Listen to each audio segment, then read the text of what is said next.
A taxa de desemprego subiu no segundo trimestre desse ano, chegando a 8,3%, segundo dados divulgados na última terça-feira, dia 25, pelo Instituto Brasileiro de Geografia e Estatística, o IBGE. Nova Friburgo também está sofrendo. Somente nesse mês de julho, a cidade perdeu cerca de 400 empregos. De acordo com o IBGE, a população desocupada de 8,4 milhões de pessoas subiu 5,3% frente ao primeiro trimestre e ante ao segundo trimestre de 2014, o avanço foi de 23,5%. Já o nível de ocupação, que mede a parcela da população ocupada em relação à população em idade de trabalhar, foi estimado em 56,2% no segundo trimestre, o mais baixo na série histórica da PNAD contínua, segundo o coordenador, permanecendo estável frente ao trimestre anterior e apresentando queda em relação ao segundo do ano passado, quando foi de 56,9%.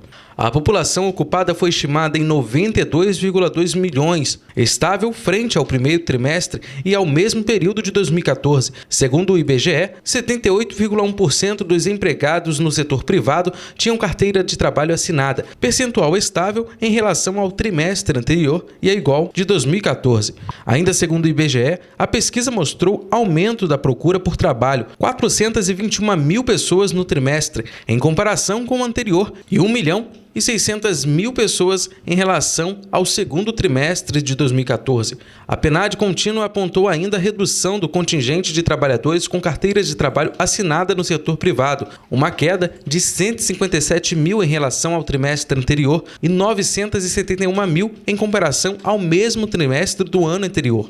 A análise mostrou ainda crescimento da participação dos trabalhadores por conta própria. A população ocupada chega a 293 mil em relação ao trimestre anterior e 989 mil em comparação com o segundo trimestre do ano passado. Ainda segundo pesquisas, o mês de julho foi um desastre para o nível de empregos com carteira assinada em praticamente todos os 92 municípios do estado do Rio. No total, ocorreu uma queda de 19.457 empregos seletistas no estado. Nova Friburgo, que até então vinha mantendo um saldo positivo nos primeiros 6 meses, perdeu em julho 399 postos de trabalho. A informação foi divulgada na última sexta-feira.